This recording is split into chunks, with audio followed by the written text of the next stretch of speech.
Assalamualaikum warahmatullahi wabarakatuh.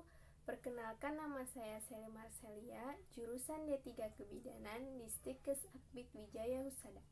Di sini saya untuk memenuhi tugas mata kuliah pendidikan agama, yaitu tentang pandangan terhadap kerukunan antar umat beragama. Menurut saya, kerukunan yaitu kesepakatan masyarakat terhadap perbedaan dalam kehidupan sosial baik agama, budaya, dan etis. Dan saya di sini akan memberikan contohnya. Selamat menyaksikan. Di mata dunia, Indonesia dikenal luas akan keanekaragamannya. Beragam suku bangsa, budaya, agama, ras, dan bahasa saling berbaur jadi satu. Persatuan di tengah perbedaan inilah yang menjadi ciri khas bangsa Indonesia sejak dulu. Tercermin dalam semboyan Bhinneka Tunggal Ika, perbedaan bukanlah jadi penghalang tersatukannya tiap individu di Nusantara, melainkan perbedaanlah yang mempersatukan kita. Namun realitanya, isu perpecahan dan intoleransi yang kian marak jadi faktor pemecah belah keutuhan suatu bangsa. Belakangan ini, negeri kita tercinta dihantam berbagai permasalahan internal, terutama soal integrasi nasional. Kurangnya sikap toleransi jadi pemercik utama rusaknya kerukunan antar sesama. Beragam tindakan-tindakan negatif, mulai dari penyebaran pesan intoleran, isu berbau rasisme, hingga ujaran kebencian kian berkembang pesat di sekitaran masyarakat. Akibatnya, berbagai konflik internal pun muncul, dan hal tersebut lantas memicu terjadinya pergesekan antara kelompok mayoritas kepada minoritas. Sikap merasa paling benar dan main hakim sendiri lambat laun berujung pada tindakan kekerasan dan vandalisme. Bayangkan jika seandainya posisi kita berada di lingkaran minoritas, besar kemungkinan bisa saja kita diperlakukan secara diskriminatif. Pada dasarnya, intoleransi tidak hanya terbatas pada sikap membenci perbedaan pandangan pribadi saja. Intoleransi juga bisa muncul melalui perbedaan latar belakang suku, budaya, bahkan ras sekalipun.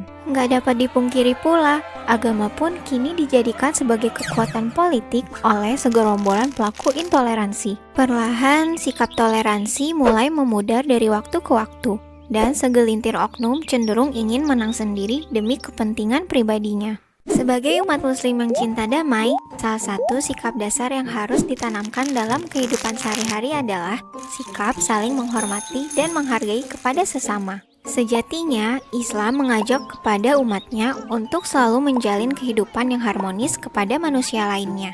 Dan Islam juga sangat menjunjung tinggi keadilan bagi siapa saja tanpa memandang apapun latar belakangnya.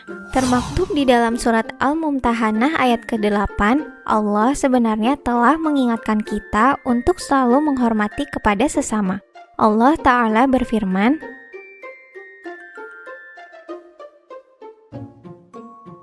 dari uraian tersebut dapat ditafsirkan bahwasanya Allah tidak melarang umat Islam dalam berbuat kebaikan, menyambung silaturahmi, hingga berbuat adil kepada orang-orang di luar Islam, selama mereka tidak memerangi kita karena agama.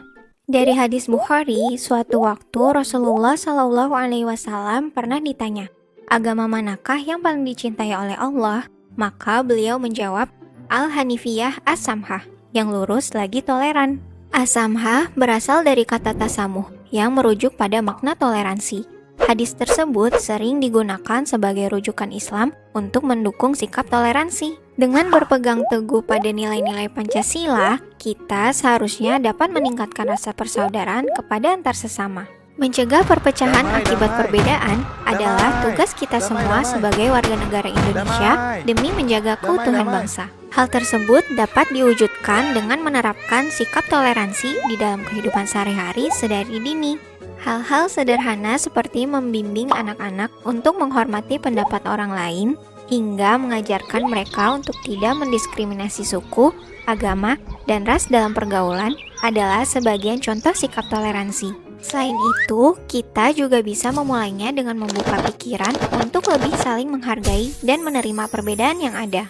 Bukankah manusia itu diciptakan berbeda-beda dengan segala keunikannya? Terlebih di Indonesia memiliki beragam suku, adat, dan ras yang heterogen. Maka sudah saatnya kita bersatu padu tanpa sekat. Nah, itu Itu dia tadi contoh toleransi kerukunan antar umat beragama. Semoga bermanfaat ya. Assalamualaikum.